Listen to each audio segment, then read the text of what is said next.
a good investor knows how much it costs him a day to run that house. What's going on? This is the Indie Investor Podcast. Brett Snodgrass here. Got legend on today's podcast episode with me, Mr. Dave Short. What's going on, Dave? Hey, not much, Brett. What's happening to you? Not much, man. Super excited to have you on the show. I know you've been a part of the Indie Investor Podcast for many episodes. So if you guys check out the past 180 plus episodes we've done, Dave has shown his face many times. Thank you so much for that. You're a legend in Indianapolis. How many years have you been in this, Dave? It's right at 51. 51. So if you guys need some wisdom, Dave has it, especially when it comes to Indianapolis investing. Have you always invested in Indianapolis? Have you ever gone outside? No, I've always been in Indianapolis, the 5 surrounding counties. Yeah. So it's just where I put my place. That's awesome, man, in your backyard, and that's why we do this show. I love it. So guys, today we're really just going to talk about he's been a fix and flipper. He's done a lot of other things too, and we're going to talk about that on a different particular show. But today we're going to really talk about flipping and fix and flipping, but this is really going to relate to you. If you're a wholesaler, obviously if you're a fix and flipper, if you're a lender, buy and hold investor, I think this can really flip to you because as we know, things have shifted, things have changed. This is the topic that everyone's been talking about the last year or so. And fixing and flipping has been glorious, right? The last few years, Dave. I mean, it's been great, right? Or give me your opinion. The last few years, let's take out 2023. Let's look at mid 2022 to before COVID, 2020 to mid 2022. What was it like? Well, it's been great. In this period, we've been flipping 22 to 30 houses a year, and we've had, really good success on 98% of the houses that we've done. And it's like what I tell everybody, that the market bailed out a lot of poor flippers. And because you could put anything on the market and it would sell without some of the items that we're dealing with today in flipping houses. So it's been great. Our profits on the flipping business has been really excellent, and it's still, and that's probably one of the things that we'll talk about today when we get into the new market. Is flipping is work. It's a hard business. So it's like any other business that you have a passion for. You still have to learn it, and you still have to work extremely hard in our business to be successful. Yeah, definitely.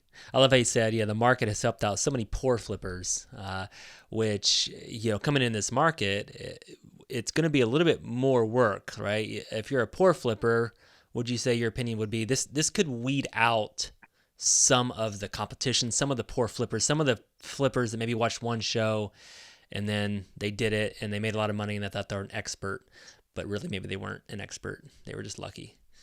So. Yeah, for sure. And when you get into our business here, it's almost, we can find them easier today than we could, a year and a half to, the last 3 years. Mm-hmm.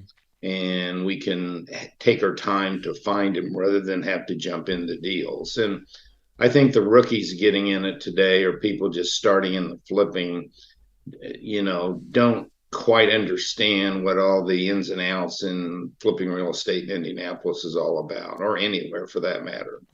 Amen. Well, let's just talk about 2023. So obviously 2020 to 2022, mid 2022, it was a great ride. Throw anything on the market, it would sell. People were multiple offer situations, just fighting frenzy over the deals. Things have shifted now. So I want to really just pick your brain. Like if you're a fix and flipper again, or wholesaler, this really relates to you too, because this is typically who we sell properties to. And lenders out there who we're lending money to, this is going to affect everybody. So I want to talk about 2023 fixing and flipping today versus it was a year ago. Let's just kind of dive into that. What's your first reaction to that?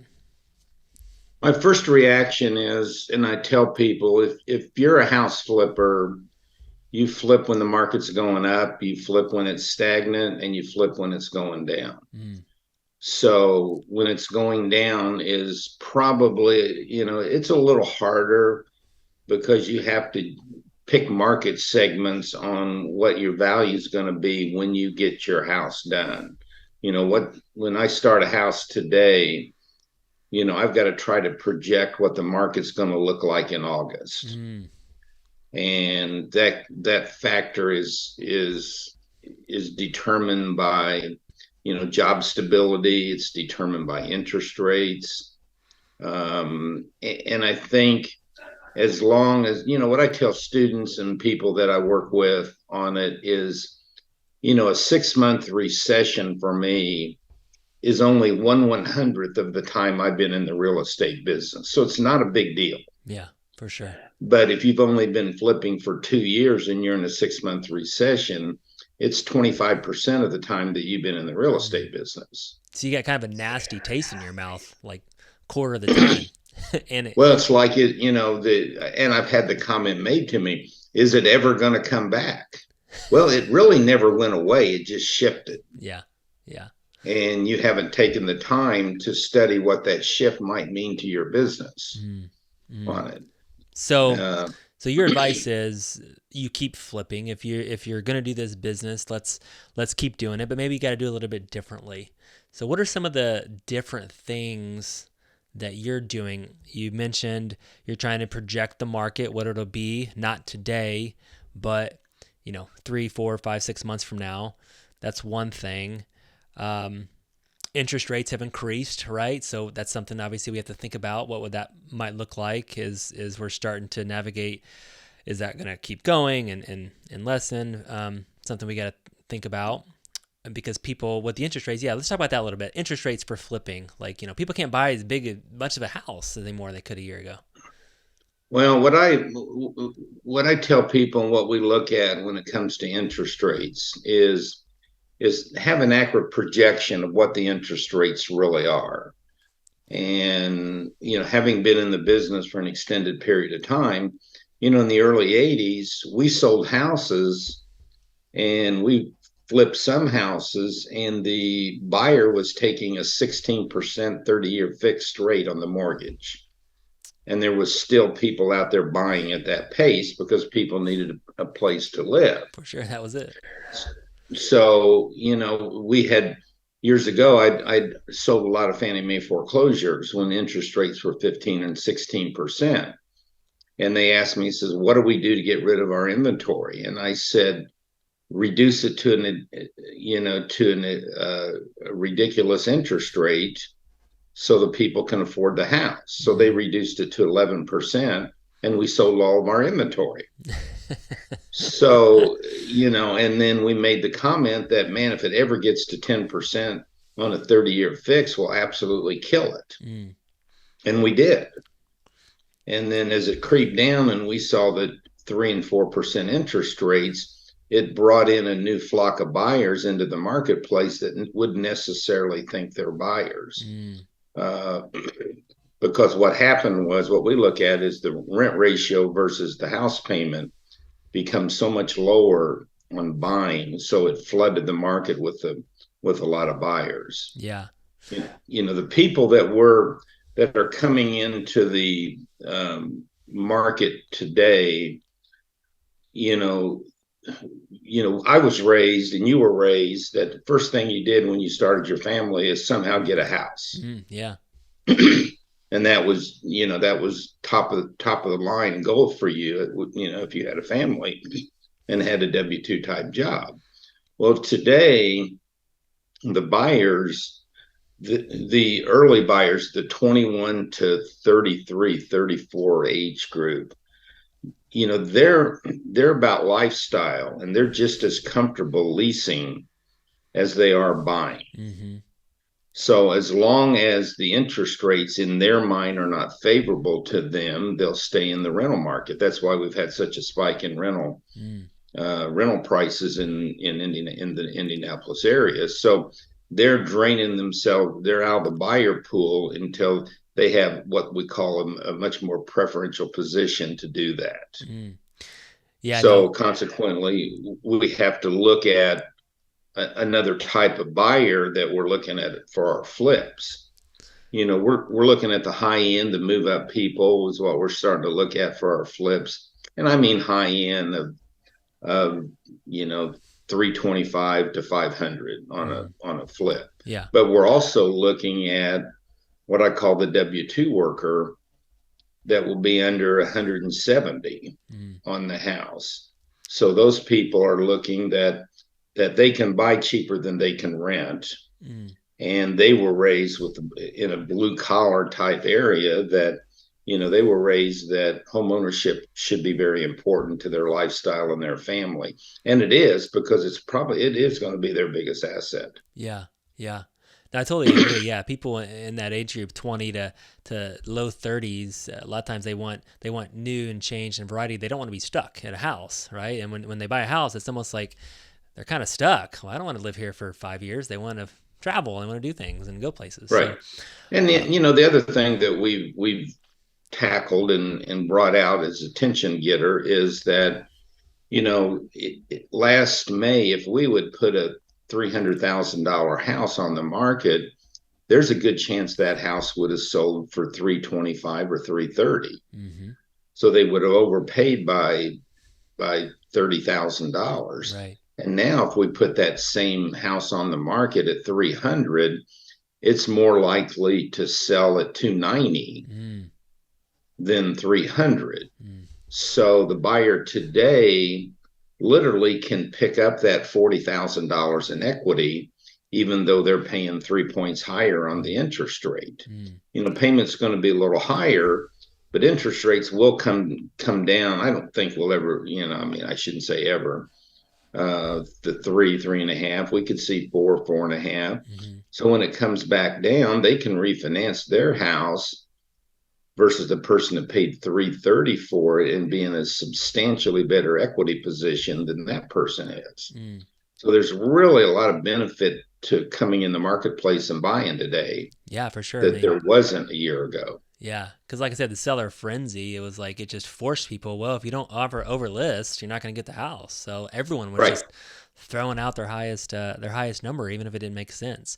I want to talk about. And I think I think some of this will lead, some of the overpaying for the last 3 years will lead to some other opportunities for investors like us in the marketplace because of the interest rates that they have in place. Yeah, no, for sure. I want to talk about let's just talk about, since we're talking about interest rates, talk about FHA a little bit. Because one of the things that I've heard through the grapevine is the last few years, it was hard to buy properties FHA because FHA, when we get that offer as a seller, we're like, well, I don't want to sell FHA because it's just a little bit wonky and a little bit more hoops you got to jump through. Do you feel like that's an opportunity for buyers selling to FHA buyers now, that FHA buyers might be able to buy when they couldn't buy the last few years? Well, the FHA buyers the last few years were kind of at a disadvantage trying to buy their house in the marketplace that we're in. And, for the most part, Brett, that was really, kind of bad information because they're, in today's world, FHA's back in a big way right now, but it's more perception than actuality, and I think the sellers looked at it that the conventional buyer was a better quality buyer. Right. Than the FHA. And that's probably accurate, but that doesn't mean that FHA buyer couldn't get qualified. And the government was really pushing to get home ownership in our country. I mean, home ownership in our country is vital for its success. For sure. Because of all the things that come with home ownership: carpet, appliances, paint, home maintenance items, roofs, yards. I mean, everything that's in a house, it's a little economic world in itself it brings to our economy. For sure. That's awesome. Well, thank you so much for talking about that. We're talking about the end buyer, interest rates a little bit, projecting out. Let's talk about maybe just your business in general as a fix and flipper. When it maybe comes to, are you doing anything different right now to acquisition the home, or when you have the home and you're fixing up the home, is there things that you're doing differently now or thinking about differently now than you were a year ago when you're actually the contractors or materials or acquiring the home? Well, one of the things that we're trying to do differently is, and I've had a couple major mistakes in the last year not doing it this way, is we're trying to bite off the house like an elephant, just one piece at a time, not necessarily giving one contractor the total bid to go do the house. Is that for every, as a flipper, for every job done in that house that we basically say yes to, is the likelihood we can save a little bit on that rehab. It's just like, I don't want my contractor doing my carpeting. Right. I don't want my contractor doing the HVAC work, because they're bringing in a qualified HVAC and paying him and putting a markup on that. So, we're trying to pay attention to all the little details that go in rehabbing a house. And if you do that, you can rehab bigger houses without overwhelming yourself. Yeah. The more you visit your site, the better off you're going to be. The more that you communicate and pay properly to your contractors. I mean, looking at 2 years ago, we maybe overpay a little bit for contracting work, but we're just insistent on really good quality work and timely work. Yeah. Like the best contractor for me, if I'm hiring him, and he's got a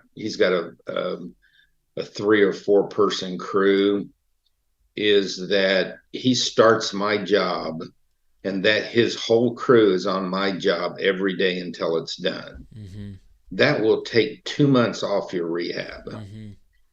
Where crews I've used in the past might have 5 guys on their crew working on 3 houses.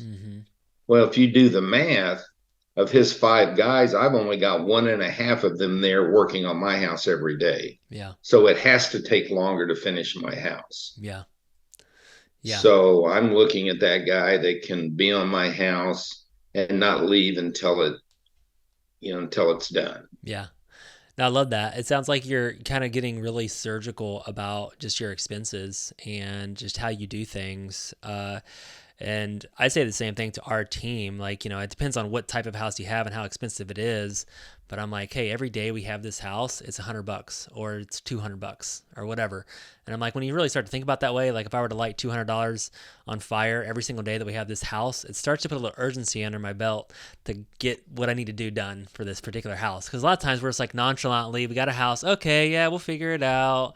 Every day is like $100, $200, I don't know, whatever it is. So that's how I look at it. Well, I mean, if you think about it, and most flippers, and I use private money and I use JV money for most of my transactions, is that if I'm using let's use hard money, and you've got a $200,000 loan on a hard money loan at just 12%, and it could be substantially higher than that, or 14%. So you're paying $2,000 a month to hold that.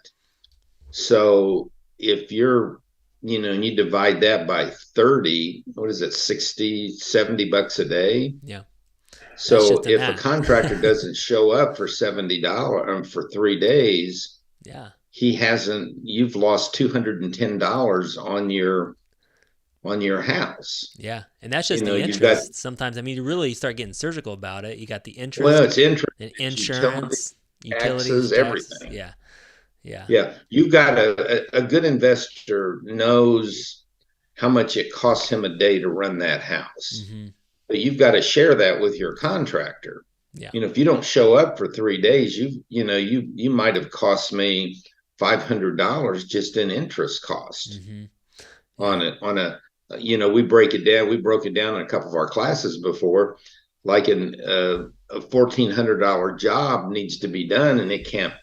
And it's just, it's a 2-day job. and he's 3 days late, well, that's not a $1,200 job anymore. That's an $1,800 job Yeah, for sure. that he's been there. So yeah, we try to surgically break it down, and so we can control some of our costs in regards to the contractor. That's awesome. Dave, you've given so much wisdom, so much information on the show today. Just one last feedback, one last thought for the fix. Let's just talk directly to the fix and flipper out there. You know, the market shift a little bit. They're a little bit, I don't know. I just got off the phone with a guy, and, you know, he hasn't bought a house in like a year, just kind of really scared, paralyzed, right? That's how a lot of people are. And I've seen a lot of investors that way. So let me talk to that person. You know, what's your advice that you've been in this so long? You know, going into the future as a fix and flipper? Well, you know, if you know, a lot of investors that I see, they're paralyzed for all the reasons. You know, I mean, and when I say all the reasons, is that, well, they didn't want to buy when prices were escalating because they couldn't afford to buy and make a profit in their house. Mm-hmm. Okay, we did the best then. You know, they can't buy today if it's neutral because we know the house is going to go down on it. So let's buy at we need to wait and buy at the lower price. Right. Now it's at the bottom. If we buy it now, can we resell it? Mm-hmm. So, you know, for an investor to get off the paralyzed state, you know, the one that's paralyzed today for whatever reason, they were probably paralyzed also when the prices were escalating. Mm-hmm. Yeah. So, yeah. you know, the thought of being, it's just that they're not quite ready. So now those people need to get proper coaching, proper training. They need to figure out how to hook up and bring value to a flipper that's in the marketplace, to make it, you know, to make a profit, and to just buy. And then, you know, if you buy some, you can hire coaching to help you through that deal if you buy your house. For sure. For sure. Love that. And I know you do a lot of coaching, a lot of mentorship, so much through Cyria, through just in Indianapolis in general. So thank you so much for helping out real estate investors in Indy. Appreciate you, Dave. This is going to wrap up the show.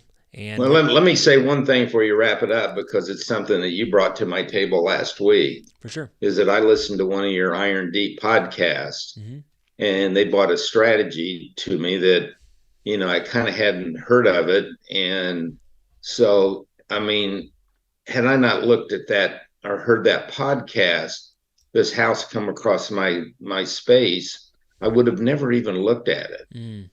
And I'm thinking, you know, that strategy might work there. So I investigated and ended up 2 days later buying the house and going to apply that novation strategy. And it's like, I've been in 51 years, and I listen to at least 5 podcasts a week. And because there's something in it for everyone on every podcast. For sure. Yes. No, thank you so much for that. Yeah, if you guys check that out, that was a novation on the Brett Snodgrass podcast that we're doing over there. So check that out. That's with Eric Brewer. Great strategy. Great strategy. And there's so much wisdom out there, guys. A lot of new stuff coming up. You got to kind of weed through it all. But this business has changed a lot in the last decade. And but it's a good, so many tools out there to access. So thanks so much, Dave, for being on Indie Investor podcast today, man. And wish you the best, buddy. I appreciate it. Thanks.